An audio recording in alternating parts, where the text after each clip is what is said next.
हर हर महादेव। हम फिर आईमेड फाउंडेशन की तरफ से आ गए हैं एक नया चैप्टर स्टार्ट करने, जो कि 12th आईसीएसई के है, पोएम टिथोनस। ठीक है, यहाँ पे हम गॉडेस ईओस और टिथोनस की स्टोरी के बारे में जानते हैं कि उनकी लव स्टोरी कैसे टर्न पे और ट्विस्ट पे आ गई है। जो टिथोनस थे वो हमारे ट्रॉय के प्रिंस थे, जिनकी ब्यूटी की वजह से, जिनके चार्म की वजह से हमारी जो गॉड ईओस हैं, जो गॉडेस हैं, यानी डॉन की गॉडेस हैं, सुबह जो डॉन मीन्स होता है भोर का टाइम, उसकी जो गॉडेस हैं वो उनके ब्यूटी और उनके चार्म की वजह से उनसे उन्होंने शादी कर ली, गॉडेस ईओस ने टिथोनस से। एंड उसके बाद उन्होंने इमॉर्टैलिटी की टिथोनस को वो दे दिया कि हाँ ठीक है, आप इमोर्टल रहोगे, आप हमेशा मेरे साथ रहोगे। बट टिथोनस ने जब इमॉर्टैलिटी मांगी थी गॉडेस ईओस से, उस टाइम उन्होंने हाँ तो कर दी थी, बट एक चीज जो उनकी रह गई थी वो ये कि उन्होंने हमेशा अपने यूथ को रखने की, मतलब उस इमॉर्टैलिटी में यूथफुल रहने की जो विश थी वो उन्होंने नहीं मांगी, जिसकी वजह से वो बहुत ज्यादा अब बुढ़े हो चुके हैं। और बुढ़े होने के बाद जो वो पेन फील कर रहे हैं, तो वो पेन क्या फील कर रहे हैं और कैसा फील कर रहे हैं, उस पेन में या उस एज में जाने के बाद, जब उन फिजिकली वो बिल्कुल वीक हो चुके हैं और सारी चीजें फेस कर रहे हैं, उस फेज में जाने के बाद वो उनकी फीलिंग्स क्या है, इस पोम में हम वो पढ़ेंगे। अब मैं लाइन वाइज एक्सप्लेनेशन करूंगी आपके सामने। चलिए, the woods decay and fall. यहाँ पे वुड्स का मतलब हमारे है the woods decay and fall. Woods यानी कि यहाँ पे जंगल की बात हो रही है, और टिथोनस कह रहे हैं कि जो जंगल है वो डीके यानी कि खत्म हो चुके हैं। अब क्या होता है कि जब एक ईयर खत्म होता है, फॉल आती, विंटर्स आती है, फिर फॉल आती है, फिर उसके बाद स्प्रिंग सीजन आता है, तो पूरा का पूरा जो जंगल है, हम ये कह सकते हैं कि एक बार ब्लूम होता है, उसके बाद ठंड में वो वापस से, जब ठंड खत्म होने लगती है तो वो वापस से बिल्कुल डिस्ट्रॉय हो जाता है, लीव्स गिर जाती है, सूखे सिर्फ लकड़ियां रह जाती हैं। ठीक है, और उसके बाद फिर से जब स्प्रिंग सीजन आता है तो वो ब्लूम कर जाती है। तो यहाँ पे टिथोनस कह रहे हैं कि द वुड्स डीके, जो जंगल है वो खत्म हो रहे हैं, खत्म हो गए, बहुत बार खत्म हो गए। The woods decay and fall, the woods जो है जंगल एक बार और फिर खत्म हो रहे हैं। मतलब उनके कहने का सेंस है कि जो जंगल है वो बहुत बार खत्म हो चुके हैं, डिस्ट्रॉय हो चुके हैं, फॉल आ चुका है।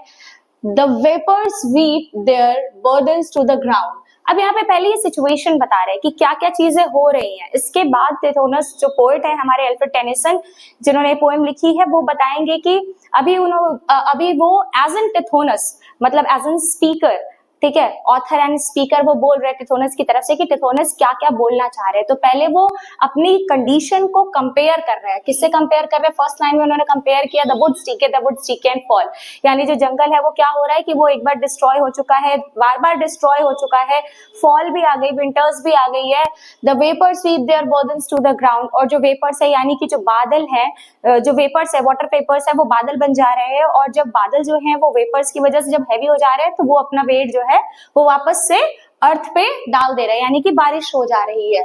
Man comes and tills the field and lies beneath, मतलब मेरे सामने की बात है कि कितने ऐसे इंसान हैं जो आ रहे हैं इन द सेंस कि पैदा हो रहे हैं, वो फार्मिंग कर रहे हैं, काम कर रहे हैं। मतलब जो हमारे एक लाइफ का स्केड्यूल होता है, हम छोटे बच्चे होते हैं, पहले पैदा होते हैं, छोटे बच्चे होते हैं, फिर हम किड्स होते हैं, फिर हम एडल्टहुड में जाते हैं, फिर हम यूथ में जाते हैं, और फिर उसके बाद हम ओल्ड एज में जाते हैं, उसके बाद डेथ हो जाती है। तो वो जो ह्यूमन नेचर है, जो ह्यूमन लाइफ है, उसको एक्सप्लेन किया है इन्होंने कि मैन कम्स, यानी कि इंसान जो है वो पैदा हो रहे हैं, आ रहे हैं, नए नए इंसान आ रहे हैं, and tills the field and lies beneath, ठीक है, यानी वो फार्मिंग कर रहे हैं, खेती कर रहे हैं, और उसके बाद क्या कर रहे हैं? लाइज बीनीथ, यानी कि वहीं पे मर जा रहे हैं। अब यहाँ पे इनके कहने का सेंस है कि बहुत सारी चीजें मेरे सामने हो रही हैं, ठीक है। And after many a summer dies the swan, ठीक है, और बहुत टाइम के बाद जो सॉन जो है उसकी थोड़ी सी लाइफ जो है, लाइफ स्पैन जो होता है वो थोड़ा सा ज्यादा होता है। तो इनका कहना है कि बहुत समर्स के बाद मैंने ये भी देखा है कि सॉन की भी बहुत सारे ऐसे सॉन्स है जिनकी बर्थ और डेथ मेरे सामने हुई है। मी ओनली क्रूअल इमॉर्टैलिटी, अब अपने आप को वो ऐसा इमोर्टल मतलब क्या होता है? ऐसी चीज या ऐसा इंसान जो कि अमर हो, जो कभी मरे नहीं, खत्म ना हो, ठीक है। लेकिन अब उन्होंने मैंने स्टार्टिंग में बताया था कि उन्होंने यूथफुल रहने की जो विश थी वो नहीं मांगी थी ईओस से, गॉडेस ईओस से, जो कि डॉन यानी कि भोर, जब सनराइज होता है उसकी वो देवी थी। वो यूथ मांगना वो भूल गए थे, जिसकी वजह से वो अब पेन में है।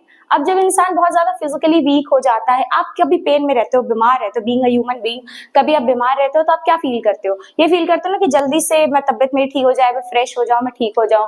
या आप जो इंसान आपके घर में ओल्ड एज होंगे, जो बुढ़े होंगे, दादा दादी, आपके ग्रैंड पेरेंट्स या मैटरनल पेरेंट्स होंगे, वो धीरे धीरे क्या होंगे, वो धीरे धीरे बुढ़े हो रहे हैं, तो वो फिजिकली वीक हो जाते हैं, उनको आप बुढ़े होते देखते हो, फिर वो एक दिन ऐसा होता है कि वो बेड पे आ जाते हैं और उनकी डेथ हो जाती है।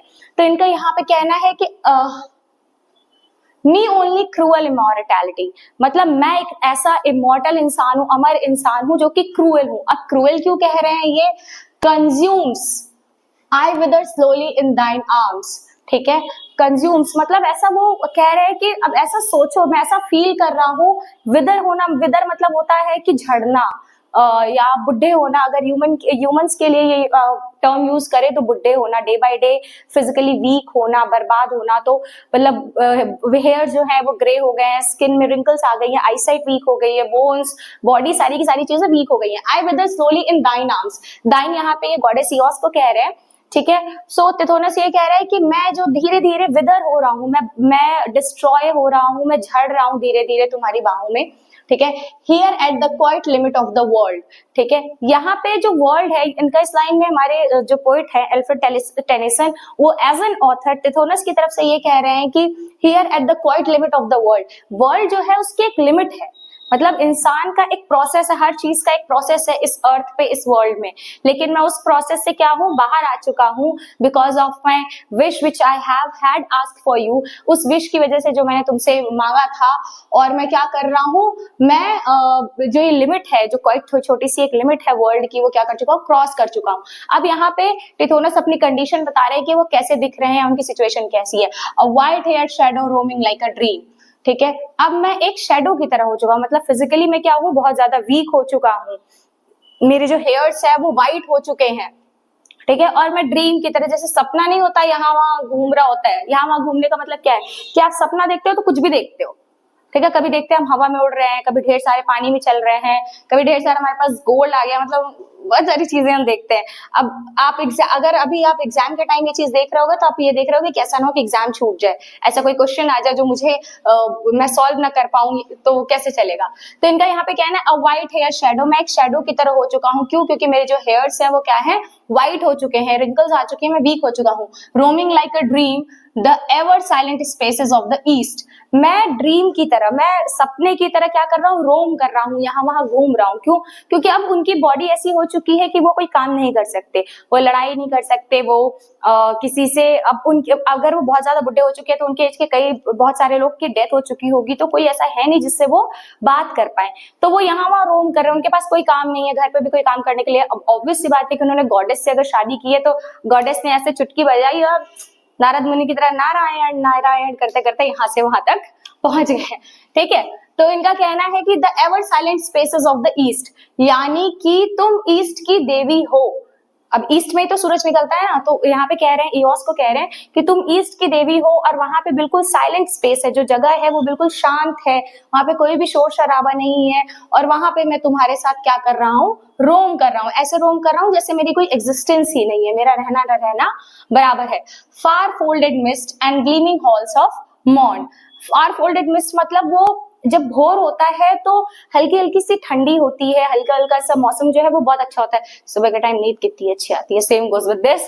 सो फार फोल्डेड मिस्ट मतलब कि ईस्ट में मैं एक मिस्ट की तरह यहाँ वहां रोम कर रहा हूँ। अपने आप को उन्होंने बोला है कि एक हल्की सी जो हवा होती है, मैं उसकी तरह घूम रहा हूँ यहाँ वहां, जिसका कोई एग्जिस्टेंस नहीं है, कोई काम नहीं है इस धरती पे, फिर भी मैं क्या कर रहा हूँ, घूम रहा हूँ तुम्हारे साथ। And gleaming halls of morn, और मॉर्निंग में मैं क्या कर रहा हूँ, जब ग्लीम होता है, जब ग्लूम होना स्टार्ट होता है, यानी जब रोशनी आनी शुरू होती है, तुम उसकी देवी हो, तो जब तुम वहां रहती हो तो मैं तुम्हारे साथ क्या करता हूँ, उस मॉर्निंग में घूमना शुरू करता हूँ। Alas for this grey shadow once a man, अब वो अपने आप को याद कर रहे हैं कि वाह, मतलब अलास मतलब उनको दुख हो रहा है, वाह ठीक है, वो वाला वाह, वाह वाला वाह नहीं, एक्साइटमेंट वाला वाह नहीं है यहाँ पे। Alas for this grey shadow, अब वो यहाँ पे कह रहे हैं कि ये जो ग्रे शेडो है, जो मैं बूढ़ा हो चुका हूँ, मैं जो एक शेडो की तरह हो चुका हूँ, useless creature of the earth, जिसका कोई काम नहीं है इस दुनिया में। वंस अ मैन, मैं एक बार एक समय था जब मैं एक यूथफुल, ब्यूटीफुल और बहुत ज्यादा हेल्दी वेल्दी मैन था, एक सुंदर सा इंसान था. So glorious in his beauty and thy choice. मेरी ब्यूटी इतनी ज्यादा थी, कहा गए गिरा. So glorious in his beauty, मतलब मैं इतना ग्लोरियस था, इतना ब्यूटीफुल था, इतना चार्मिंग था, इतना स्मार्ट और हैंडसम डैशिंग था कि एंड दाई चॉइस, कि मैं तुम्हारी चॉइस था, मैंने तुम्हें चूज नहीं किया था. ऑब्वियस सी बात है, तुम गॉडेस हो, तुम देवी हो, तुम हमेशा एक ही जैसी रहोगी, तुम कभी नहीं मरोगी, तुम हमेशा सुंदर दिखोगी, यूथफुल रहोगी, ब्यूटीफुल रहोगी. फिर भी तुमने मुझे चूज किया. इसका मतलब ये कि जब मैं यूथ था, जब मैं एडल्ट था, तो मैं बहुत ज्यादा चार्मिंग, बहुत ज्यादा ब्यूटीफुल, बहुत ज्यादा हैंडसम था. ठीक है. Who madest him and thy chosen. ठीक है. और तुम मेरे प्यार में, मतलब मुझे देख के मैडेस्ट हो गई, मतलब इतनी ज्यादा तुम मोहित हो गई. ठीक है. जैसे अप्सराओं को देख के लोग हुआ करते थे पहले के टाइम में, वैसे तुम मुझे देख के इतनी ज्यादा मोहित हो गई, तुम्हें इतना ज्यादा मैं पसंद आया हिम दाई चूजन, कि तुमने मुझे चूज कर लिया. मतलब you have selected me to get married, तुमने मुझे चूज किया शादी करने के लिए. मैं इतना सुंदर हुआ करता था, लेकिन अब मेरी सिचुएशन देखो मैं कैसा दिख रहा हूँ.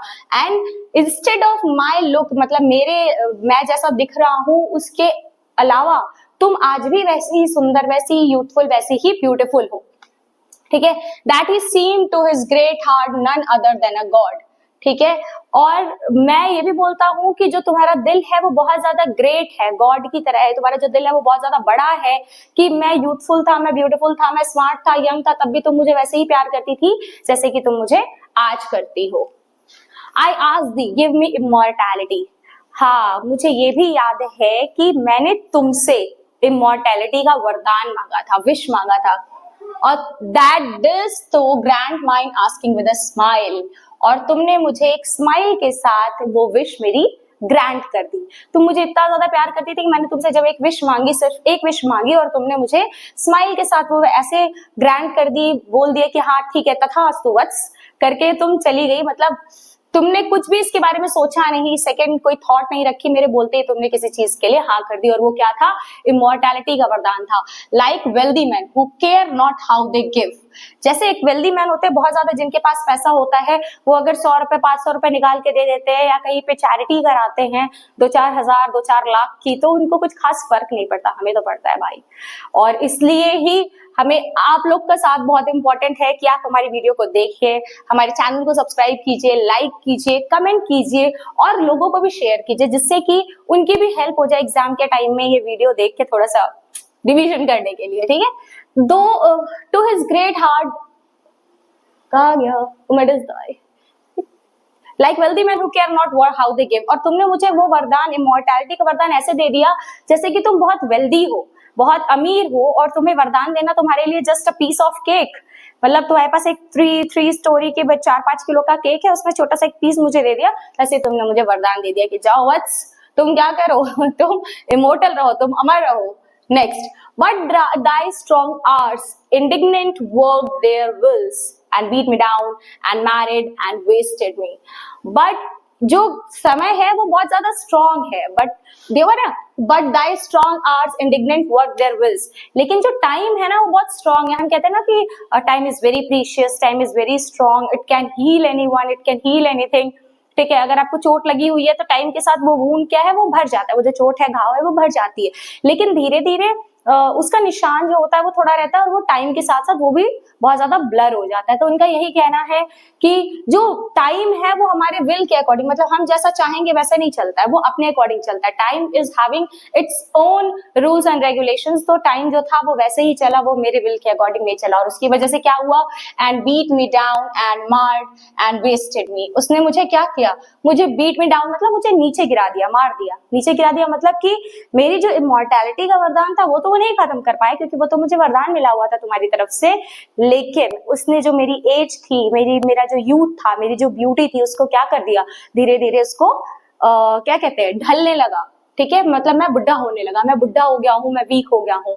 And though they could not end me left me maimed to dwell in the presence of immortal youth. ठीक है. And though they could not end me, जैसे कि टाइम ने हमारे जो हमारे टिथोनस थे हैं जो अभी फिलहाल बेचारे बुढ़े हो चुके हैं, ठीक है, वो उन्होंने उनको वरदान होने की वजह से, वरदान मिलने की वजह से जो टाइम था उन्हें बुढ़ा तो कर पाया लेकिन उनको मार नहीं सकता। Left me maimed to dwell in presence of immortal youth, लेकिन उसने क्या किया, जो मेरा यूथ था उसको भी मुझे, उसके लिए भी मुझे इमोर्टैलिटी का वरदान तुम मांगना चाहिए था ईओस से या तुमसे, जो मैंने नहीं मांगा।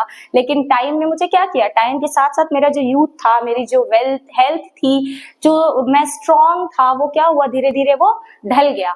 मतलब यहाँ पे इस 2 लाइन का, इन 3 लाइन का इनका मतलब क्या है कि ये जो लाइन है हमारी, by thy strong arts indignant word, indignant were their wills and beat me down and married and wasted me, and though they could not end me, left me maimed to dwell in presence of immortal youth। मैं in short में आपको समझा देती हूँ। यहाँ पे हमारे जो ऑथर हैं वो ये कहना चाहते हैं, टिथोनस की तरफ से वो ये कहना चाहते हैं, मतलब वो अपने आप को टिथोनस समझ के, आप ये कह सकते हो कि उसकी पेन को समझ के वो ये बता रहे हैं कि लेकिन जो टाइम है वो बहुत ज्यादा स्ट्रांग है, समय जो है वो बहुत बलवान है। आपने सुना होगा अपने बड़ों से ये स्टेटमेंट कि समय जो है वो बहुत बलवान है, वो किसी भी चीज को हील कर देता है, किसी भी पेन को, किसी भी प्रॉब्लम को वो हील कर देता है। वैसे ही जो टाइम है वो बहुत ज्यादा स्ट्रांग है। तो उसने मुझसे क्या किया, उसने मुझसे मेरा यूथ, मेरा जो स्ट्रेंथ था, मेरी जो ब्यूटी थी, चार्म था, वो क्या किया, वो छीन लिया, ठीक है, और अब मैं बुढ़ा हो गया हूँ। लेकिन वो मुझे मार तो सकता नहीं, क्यों, क्योंकि मुझे इमोर्टल रहने का वरदान मिला हुआ है, मुझे अमर रहने का वरदान मिला हुआ है, तो इसलिए वो मुझे मार तो सकता नहीं। लेकिन उसने मुझसे क्या किया, मेरे यूथ को छीन लिया, मेरी स्ट्रेंथ को छीन लिया, मेरी ब्यूटी को, मेरे चार्म को, सबको छीन लिया। To dwell in presence of immortal youth, immortal age besides immortal youth, and all I was in ashes। अब उसने क्या किया, उसने मुझे इमोर्टल एज दे दी। जब गॉडेस इयोस से टिथोनस ने ये वरदान मांगा था कि मुझे इमोर्टल रहना है, तो उन्होंने यूथ मांगना, मैंने बताया था ना स्टार्टिंग में कि वो मिस कर गए थे, वो उन्होंने ये भूल गए थे कि मुझे हमेशा जवान रखना, ये वाली उन्होंने विश नहीं मांगी थी, जो कि ग्रांट नहीं हुई, इसी वजह से शायद मांगे होते तो हो जाती, ठीक है। तो immortal age besides immortal youth, ठीक है, उन्होंने इमोर्टल यूथ की जगह इमोर्टल एज मांग लिया था। मतलब आपका है कि आपके पास 2 सामने चीजें रखी हुई हैं, एक चॉकलेट मूज रखा हुआ है एक साइड, और एक साइड चॉकलेट मूज आइसक्रीम रखी है। खाने का तो दोनों ही मन कर रहा है, ठीक है। तो अब जल्दी से आपको किसी ने 1 सेकंड दिया है कि फटाक से जो मांगना है मांगो, वो तुमको मिल जाएगा। तो दोनों बोलने की जगह अगर कोई एक चीज निकल गई, मान लो चॉकलेट मूज निकल गया, तो एक चीज मिस हो जाएगी ना, तो वही बात हो गई है कि बेचारों भी जल्दी जल्दी में, मतलब इतने एक्साइटेड थे कि मुझे गॉडेस इयोस ने पसंद किया, वो मुझसे शादी करना चाहती है, मेरे साथ रहना चाहती हैं, वो इतने ज्यादा खूबसूरत है, तो जल्दी जल्दी के चक्कर में इन्होंने क्या मांग लिया, इमोर्टल एज, अमर होने का वरदान मांग लिया, हमेशा जवान रहने का नहीं मांगा। And all I was in Ashes, अब उसकी वजह से क्या हो गया, ये ऐश हो गए हैं, यानी कि ये ढल चुके हैं, उस कंडीशन में आ गए हैं, एशेज की कंडीशन में आ गए हैं, जहां पे इनका कोई काम नहीं है। Can thy love, thy beauty make amends though even now? और can thy love, क्या तुम्हारा प्यार, तुम्हारी beauty make amends though even now? Close over us the silver star, thy guide. Make amends though even now. क्या वो कोई changes ला सकते हैं? मतलब जो तुम्हारा प्यार है, तुम्हारी जो ब्यूटी है, वो मेरे कंडीशन में कोई चेंजेस ला सकता है क्या? Though even now close over us the silver star, जबकि अभी क्या कर रहा है, अभी ऐसी सिचुएशन बताई जा रही है कि जब स्टार निकले होते, जब भोर का टाइम होता है ना, जब सुबह सूरज निकलने वाला होता है, तो आपने कई बार, अगर आप स्क्रॉल करते करते रात भर जग चुके होंगे, तो आपने देखा होगा कि एक साइड स्टार्स अभी मतलब दिख रहे होते हैं, हमें विजिबल होते हैं हमारी नेकेड आईज से, और एक तरफ से जो सूरज की किरणें वो धीरे धीरे निकलना स्टार्ट होती हैं।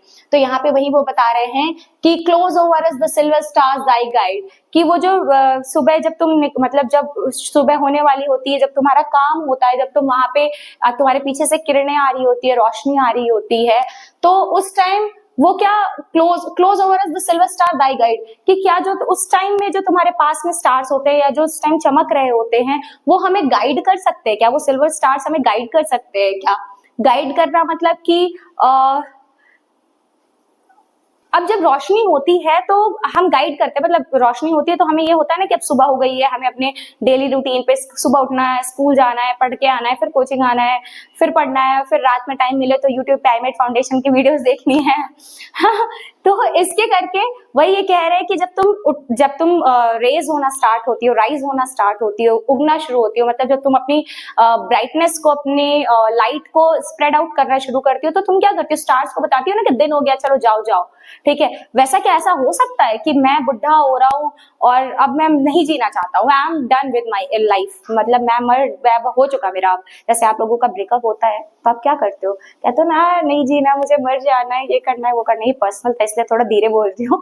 तो वैसा ही वो फील कर रहे हैं कि अब जो भी चीजें थी वो तुम जब रोशनी बिखेरती हो, तुम्हारी जो ब्यूटी है या तुम्हारा अभी भी मेरे को लेके जो प्यार है वो कम नहीं हुआ है। इवन तो तुम जब उगती हो तो तुम स्टार्स को दिखाती हो रास्ता कि अब तुम्हारे जाने का टाइम हो गया, तुम जा सकते हो या चले जाओ।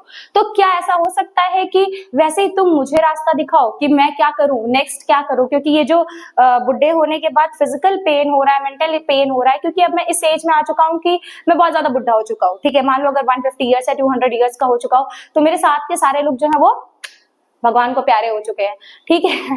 वो मर चुके हैं, तो मेरे साथ बात करने के लिए कोई नहीं है, ठीक है। तुम भी बिजी रहती हो अपने काम में सुबह सुबह, और इतना हमारे पास कुछ बात नहीं रहती है, तो मैं और कुछ नहीं कर पाता, मैं सोशल मैटर्स में कॉन्वर्सेशन नहीं कर पाता, क्योंकि अब मेरे पास इतनी फिजिकल स्ट्रेंथ नहीं रहेगी कि मैं कहीं जाके किसी से बात करूं, और मेरे साथ के लोग अभी अलाइव है नहीं कि वो मुझसे आके बात करे, ठीक है। तो क्या ये सारी चीजें, जैसे तुम्हारी रोशनी तारों को ये बताती है कि अब तुम्हारे जाने का समय आ गया, तो क्या तुम्हारा प्यार या तुम्हारी ब्यूटी या कोई भी ऐसी चीज दुनिया में है जो मुझे ये अब क्लैरिफाई कर देगी कि हाँ अब मेरे भी जाने का समय आ गया, क्योंकि अब मैं फेडअप हो चुका हूं, मैं अब जिंदगी से ऊब चुका हूं। Shines in those tremulous eyes that fill with tears to hear me। अब ये कह रहे हैं कि तुम अब यहाँ पे ये जो कॉन्वर्सेशन है इस टाइम जो गॉडेस इयोस है वो हमारे टेथोनस के सामने है, हमारे प्रिंस के सामने है, और ओल्ड प्रिंस के सामने है, और वो उनसे जब ये बात बोले कि तुम अभी भी बहुत जवान हो, तुम अभी भी बहुत खूबसूरत हो, तुम जब चमकती हो, तुम जब सुबह निकलती हो तो तुम्हारे पीछे से क्या होती है, रोशनी आनी स्टार्ट हो जाती है, और तुम जब बाहर निकलती हो तो तुम अंधेरे को ये बताती हो कि तुम्हारे जाने का टाइम आ गया है। तो क्या ऐसा कब टाइम आएगा, ऐसा कोई इंसान है, तुम्हारी ब्यूटी या कोई भी ऐसा इंसान है जो मुझे ये बता पाए कि मेरे जाने का टाइम कब आएगा, क्योंकि अब मैं और जीना नहीं चाहता हूँ, ठीक है। Shine in those tremulous eyes that fill with tears to hear me, ठीक है। लेकिन उन्होंने देखा कि जब वो ये बात कर रहे हैं तो उनकी जो इयोस की गॉडेस की आईज थी वो शाइन करने लगी। शाइन क्यों करने लगी, क्योंकि अब तो पहली बात तो सुबह का टाइम हो गया था, सुबह होने वाली थी, इसलिए वो पीछे से उनके रोशनी आने लगी। होता ना जब आपने पहले के टाइम में भगवान वाले कोई सीरियल्स देखे होंगे तो उनके पीछे से रोशनी आती थी जब वो अपना रूप लेते थे, रामायण वगैरह देखेंगे तो दिखेगा उसमें, रामायण में, महाभारत में। तो वैसे ही गॉडेस इयोस के पीछे से रोशनी आने लगी, लेकिन उनकी ये बात सुन के मतलब टिथोनस की ये बात सुन के गॉडेस इयोस की आईज में जो थे वो टीयर्स आ गए थे, जो कि शाइन कर रहे थे उनके पीछे की रोशनी के आने की वजह से। Let me go, take back thy gift, why should a man desires in any way to vary from the kindly race of man, let me go। अब वो कह रहे हैं कि प्लीज आप मुझे क्या करो, जाने दो, मतलब मुझे मर जाने दो, क्योंकि जो पेन है और जो कंडीशन है मेरी वो मुझसे क्या हो रही है, टॉलरेट नहीं हो रही है। टेक बैक दाई गिफ्ट, तुम अपना जो गिफ्ट है वो क्या करो, मुझसे वापस ले लो प्लीज, क्योंकि अब मुझे जाने दो, मुझे मरने दो। Why should a man desire in any way to vary from the kindly race of man? क्यों कोई इंसान ऐसा चाहेगा कि जो उसकी लाइफ स्टाइल है, अच्छा आपकी कभी भी कोई इंसान, बीइंग यू मी, कोई भी, क्या हम कभी ऐसा चाहेंगे कि हमारी जैसी लाइफ चल रही है, हम जिसे पसंद करते हैं वो हमारी लाइफ से कभी चला जाए, ठीक है। या जो लाइफ का स्केड्यूल है, आप कभी चाहोगे कि आप अभी 11th क्लास या 12th क्लास का पढ़ रहे हो पोम और आप 12th क्लास पास ना करो, हम कभी अपना बुरा नहीं चाहेंगे, और नहीं हम उनका कभी बुरा चाहेंगे जिनसे हम प्यार करते हैं, ठीक है, या जो हमारे क्लोज हैं। तो इनका यही कहना है कि क्यों कोई भी इंसान ऐसा चाहेगा कि वो जो ह्यूमन रेस है, जो ह्यूमन लाइफ है हमारी, उसका जो प्रोसेस है उससे मैं भाग जाऊं, उससे मैं बाहर निकलूं, ठीक है। To vary from the kindly race of or pass beyond the goal of ordinance, और मैं ऑर्डिनेंस मीन्स यहाँ पे ऑर्डिनरी लाइफ के बारे में हो रही है, हमारा एक लाइफ प्रोसेस होता है ना, मैंने मिड ऑफ द एक्सप्लेनेशन आप लोग को बताया था कि पैदा होना, फिर मतलब एक चाइल्ड होना, चाइल्डहुड होता है, फिर टीनेज आता है, फिर एडल्टहुड आता है, फिर यूथ आता है, यंग एज आता है, और फिर यंग आता है, फिर अडल्टहुड आता है, और फिर उसके बाद ओल्ड एज आता है, और फिर लोग मर जाते हैं। तो उनका वही कहना है कि why should a man desire in any way to vary from the kindly race of man, क्यों कोई इंसान ऐसा चाहेगा कि मैं जो ह्यूमंस की जो रेस फेस है यानी जो लाइफ स्टाइल है, जो लिविंग ऑफ लाइफ है, जो तरीका है जीने का, वो उससे वो बाहर निकले और pass beyond the goal of ordinance, और वो जो ऑर्डिनरी लाइफ का जो गोल है वो क्या करे, उससे पास हो जाए, उससे बाहर चला जाए। Where all should pause as is most meet for all. एक ऐसी जगह आती है जहां पे सबको रुकना होता है, मतलब एक ऐसा टाइम जरूर आता है जहां पे इंसान को मरना होता है, as is most meet for all. और वहां पे मर जाने के बाद सब क्या करते हैं, अपने जो पूर्वज होते हैं या जो उनके फ्रेंड्स और रिलेटिव्स जो मर जाते हैं वो उनसे जाके मिलते हैं। इस पैराग्राफ के से एक्सप्लेनेशन अपना खत्म करती हूँ फर्स्ट पार्ट का। सेकंड पार्ट आपको जल्दी ही मिलेगा IMED फाउंडेशन के चैनल पे, सो स्टे ट्यून। शुभ रात्रि।